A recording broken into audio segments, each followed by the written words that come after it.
Bismillahirrahmanirrahim. Assalamu alaikum words. Welcome to our YouTube channel Desert Rose Psyches. Myself Atia Ayub, and today we are going to discussing our second lecture of chapter 4th, that is about infancy. And today's topic that we discuss is about language development in infancy. Video को start करने से पहले अगर आप channel पर new हैं तो आप इसे सब्सक्राइब करें और बेल आइकन का बटन प्रेस करें ताकि हमारी हर वीक न्यू आने वाली वीडियोस आप तक पहुंचती रहें। Let's start today's topic. Students, अंदाजे बयां रंग बदल देता है वरना दुनिया में कोई नई बात नहीं है। आज के टॉपिक में हम न्यूबॉर्न बेबी की 1 साल के अंदर होने वाली लैंग्वेज डेवलपमेंट को डिस्कस करेंगे। क्वेश्चन को स्टार्ट करने से पहले हमने एक आउटलाइन रेडी की है जिसमें हम देखेंगे कि कौन सी वो मेन हेडिंग्स हैं जिनको फर्दर क्वेश्चन में डिस्कस किया जाएगा। तो first heading is about introduction of language in which we discuss what is language, and the second heading is about stages of language development के कौन सी वो stages हैं जो कि नौजायदा बच्चे की लैंग्वेज को डेवलप करती हैं, and the last heading is about causes of language delay in infant के कौन सी वो रीजंस हैं जो कि बच्चे की लैंग्वेज को डेवलप करते हुए डिले पैदा करती हैं। तो आइए इन हेडिंग्स को अब वन बाय वन डिस्कस करते हैं। Let's discuss the first heading of our outline, that is about introduction of language, in which we discuss what is language and what is speech. First of all in left hand side we discuss language. Language का मायना होता है ज़ुबान। ये हर मुल्क की, हर Asia की या फिर हर प्रोविंस की अपनी अपनी एक मुकामी ज़ुबान होती है, क्योंकि हर इलाके में रहने वाले लोग जो होते हैं वो अपनी फीलिंग्स को, इमोशंस को, अपने ख्यालात या फिर आइडियाज़ को एक्सप्रेस करने के लिए अपनी एक मुकामी ज़ुबान बोलते हैं जिसे हम लैंग्वेज कहते हैं। लैंग्वेज की अगर हम एग्जांपल दें तो हमारे कंट्री में अगर देखा जाए पाकिस्तान में तो हमारी नेशनल लैंग्वेज उर्दू है, जबकि हमारे अगर प्रोविंस की बात की जाए तो सुबह पंजाब में पंजाबी बोली जाती है। अगर यूनिवर्सिटीज़, कॉलेजेस या फिर ऑफिस में देखा जाए तो मोस्टली इंग्लिश और उर्दू का यूज़ होता है। तो इसके अलावा भी अगर दूसरे प्रोविंसेस में देखा जाए तो केपी की में पश्तो बोली जाती है, जबकि सिंध में सराइकी बोली जाती है। बहुत से लोग ऐसे भी हैं जो कि पटवारी का इस्तेमाल करते हैं। तो ये हर एक इलाके की अपनी एक मुकामी ज़ुबान होती है जिसे कि हम लैंग्वेज कहते हैं। अब हम इसकी डेफिनेशन को डिस्कस करते हैं। तो language is a set of rules, ये असूलों का एक सेट होता है जिसमें एक इंसान अपने ख्यालात को, आइडियाज़ को और जज्बात को कम्युनिकेशन के ज़रिए आगे मुंतकिल करता है। अगर इन्फेंट की लैंग्वेज डेवलपमेंट की बात की जाए तो उसके लिए लिसनिंग एंड स्पीकिंग बहुत अहमियत के हामिल होते हैं, क्योंकि सबसे पहले बच्चा सुनेगा और फिर बोलेगा। लेकिन कुछ बच्चे ऐसे होते हैं जिनको न्यूरोलॉजिकल डिसऑर्डर होता है, वो डेफ एंड ब्लाइंड होते हैं, चीज़ों को देख नहीं सकते या सुन नहीं सकते, या फिर उनको माउथ मूवमेंट प्रॉब्लम होती है, यानी पैलेट प्रॉब्लम होती है जिसे हम तालू का मसला कहते हैं। ऐसे बच्चे जो होते हैं वो फिर बोल नहीं सकते, उनकी लैंग्वेज डेवलपमेंट में डिले पैदा हो जाता है। तो वो फिर अपनी फीलिंग्स को, अपने इमोशंस को एक्सप्रेस करने के लिए राइटिंग का इस्तेमाल करते हैं, यानी लिखते हैं, या फिर इब्तदा में इशारों का इस्तेमाल करते हैं। वो जेस्चर्स के जरिए अपनी लैंग्वेज को डेवलप करते हैं। In right hand side we discuss speech. What is speech? तो स्पीच का मायना होता है बातचीत करना या फिर गुफ्तगू करना। तो अपने आइडियाज़ को एक्सप्रेस करने के लिए जो अल्फाज का इस्तेमाल किया जाता है उसे स्पीच कहते हैं। स्पीच जो होती है वो अपने जज्बात, ख्यालात और आइडियाज़ को दूसरे तक, इंसानों तक पहुँचाने के लिए एक अहम ज़रिया होती है, क्योंकि हम गुफ्तगू के ज़रिए अपने ख्यालात को आगे मुंतकिल कर सकते हैं। लेकिन अगर बच्चों में स्पीच की बात की जाए तो बच्चे जो लैंग्वेज इस्तेमाल करते हैं अपनी बेसिक नीड को एक्सप्रेस करने के लिए, अपने हैप्पीनेस और सैडनेस के इमोशंस को एक्सप्रेस करने के लिए, तो उसे हम बैबलिंग कहते हैं, स्पीच नहीं कहते। क्योंकि बैबलिंग में बच्चे ऐसे अल्फाज का इस्तेमाल करते हैं जिनमें कोई क्लैरिटी नहीं होती, जिसको हम आसानी से समझ नहीं सकते। जो आधे अधूरे अल्फाज होते हैं उनको हम खुद से समझने की कोशिश करते हैं। बैबलिंग को हम स्टेजेस के अंदर मजीद डिटेल से डिस्कस करते हैं। Now we discuss the second heading of our outline, that is about stages of language development. Language development में इन्फेंट की पहली जो स्टेज होती है वो बर्थ से स्टार्ट होती है और 2 मंथ तक रहती है, जिसमें इन्फेंट जो है वो कूज की आवाज़ें निकालता है, यानी कूकता है, एंड मेकिंग गर्गलिंग साउंड, यानी कि गुरगुराता है। जैसे इसमें डबल वावुल वाले जो वर्ड्स होते हैं उनका इस्तेमाल ज़्यादा करता है इन्फेंट। मिसाल के तौर पर डबल ओ को अगर देखा जाए तो वो ऊ की आवाज़ निकालेगा, डबल ए की साउंड निकाला जाए तो वो आ करेगा, या डबल ई की साउंड देखी जाए तो वो ई की आवाज़ निकालेगा। तो ये जो आ, ओ, ई जैसी साउंड्स हैं, इस तरह की वो बोलता रहता है। तो ये एक साइन होता है कि लैंग्वेज डेवलप इन्फेंट की हो रही है। इसके अलावा turns head toward sound, कि वो अपनी आवाज़ की समत जो है अपनी गर्दन को मूव करता है। क्राइंग, वो रोता है, चीखता है, चिल्लाता है अपने फीलिंग्स को, इमोशंस को एक्सप्रेस करने के लिए। तो ये एक साइन होता है कि 2 मंथ के अंदर, जिससे हमें पता चल जाता है कि बच्चे की लैंग्वेज डेवलप होना शुरू हो गई है। ये इरेशनल वर्ड्स होते हैं, इनको हम समझ नहीं सकते कि इन्फेंट इब्तिदा में क्या बोलना चाह रहा है या उसका मीनिंग क्या है इन अल्फाज का। लैंग्वेज डेवलपमेंट के लिए इन्फेंट की जो सेकंड स्टेज है वो 3 मंथ से स्टार्ट होती है और 4th मंथ तक एंड हो जाती है। इसमें baby might be make an eye contact with you, यानी कि वो आपसे आई कॉन्टैक्ट शुरू कर देता है। आप जो भी उससे बात करेंगे वो उसको गौर से सुनने की, उसको समझने की कोशिश शुरू कर देता है। से आ, गु, or and other combination of vowels and consonants, यानी कि पहले स्टेज में हमने देखा था कि बच्चे जो होते हैं वो सिर्फ वावल्स वर्ड का इस्तेमाल करते हैं, आ का, ऊ का या फिर ई का इस्तेमाल करते हैं।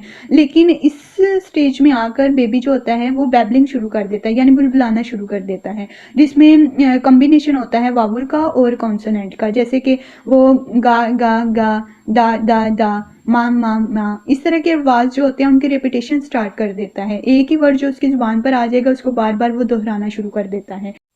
लेकिन कुछ इन्फेंट ऐसे होते हैं जो कि सुन नहीं सकते। फिर ऐसे इन्फेंट जो होते हैं वो साइन लैंग्वेज का सहारा लेते हैं, यानी कि वो इशारों के ज़रिए, हाथों के इशारों के ज़रिए अपनी जो बात है उसको दूसरों तक मुंतकिल करते हैं। लैंग्वेज डेवलपमेंट की जो 3rd स्टेज है वो 5th मंथ से स्टार्ट होती है और 7 मंथ के एंड तक रहती है। Some of the sound you make like coughing, laughing, clicking और मेकिंग रिस्टबेरीज, यानी कि बच्चे जो होते हैं इस स्टेज में खांसना शुरू कर देते हैं, या फिर लाफिंग, हंसते हैं बहुत ज़्यादा, क्लिकिंग, चीज़ को दबाते हैं, पुश करते हैं उसको, या फिर मेकिंग रसबेरी, या फिर रसबेरी बातें जो हैं वो शुरू कर देते हैं। Copy some of the gestures you make like waving, pointing और क्लैपिंग, यानी कि बच्चे जो होते हैं वो जैसे आप उनको बनाकर दिखाते हैं वैसे ही शुरू कर देते हैं। मिसाल के तौर पर हाथों को हिलाना सीख जाते हैं, बाय बाय करना सीखते हैं। पॉइंटिंग, अगर उन्होंने किसी बात की तरफ इशारा करके बताना हो तो वो अपने राइट हैंड की जो फिंगर होती हैं उसको पॉइंट करते हैं, पॉइंट का साइन बनाकर शो करते हैं कि हम उसकी बात कर रहे हैं। और क्लैपिंग, दोनों हाथों से तालियां बजाना सीख जाते हैं। String vowels together when babbling, यानी कि बात करते हुए जो अल्फाज हैं उनको वावल की तरफ ले जाते हैं, बहुत ज़्यादा वावल का इस्तेमाल करते हैं उसमें, यानी कि उसको लंबा कर देते हैं बहुत ज़्यादा अल्फाज को। फिर इसके बाद हम देखते हैं कि making sound shows joy and displeasure, यानी कि वो खुशी और नाखुशी के जो तासरात होते हैं ऐसे एक्सप्रेस करते हैं कि हमें पता चल जाता है कि बेबी अब खुश है या फिर नाखुश है। Play with making different sounds, यानी कि वो मुख्तलिफ आवाज़ें निकालता है, लाइक आई, या फिर बू की आवाज़ निकालता है, या अगर वो डर जाए तो आह की आवाज़ निकालता है। तो इसके जो आवाज़ें निकालने की पिच जो होती है उसको भी साथ साथ हाई या लो करना सीख रहा होता है। 4th स्टेज लैंग्वेज डेवलपमेंट की 8 मंथ से स्टार्ट होती है और 9th मंथ के एंड तक रहती है। In which the state baby might be understand no, यानी कि वो चीज़ों को इनकार करना सीख जाता है। जो चीज़ उसे पसंद नहीं होगी उसके लिए वो सारे लाएगा कि नो, ये मुझे नहीं चाहिए। Put sounds together with rhythm and tune, वो अल्फाज को रिदम के साथ और टून के साथ कहना सीख जाता है। इस स्टेज में जार्गन फेज जो है वो डेवलप होती है, यानी कि अल्फाज को रिदम और टून के साथ जब कहना सीख जाता है तो जार्गन फेज डेवलप होती है। इस स्टेज में बच्चा जो होता है वो पहला मुकम्मल लफ्ज़ जो है वो बोलना सीखता है, यानी कि 9th मंथ का जब बेबी होता है तो वो क्लियरली मामा या फिर बाबा बोलना सीख जाता है। तो इसका उसे मीनिंग मालूम नहीं होता कि मामा का मीनिंग क्या है, किसे मामा कहते हैं, किसे बाबा कहते हैं, लेकिन वो सिर्फ बोलना सीखता है।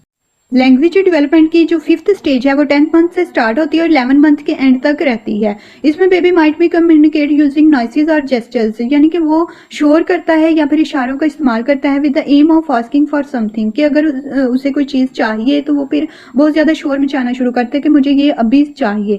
सेइंग नो फॉर समथिंग, किसी चीज़ की अगर उसे ज़रूरत नहीं है तो उसके लिए वो इनकार कर देता है। इंसिस्टिंग ऑन समथिंग, अगर किसी चीज़ की उसे ज़रूरत है तो उस पर वो फोकस करता है, जोर देता है कि मुझे ये अभी के अभी चाहिए।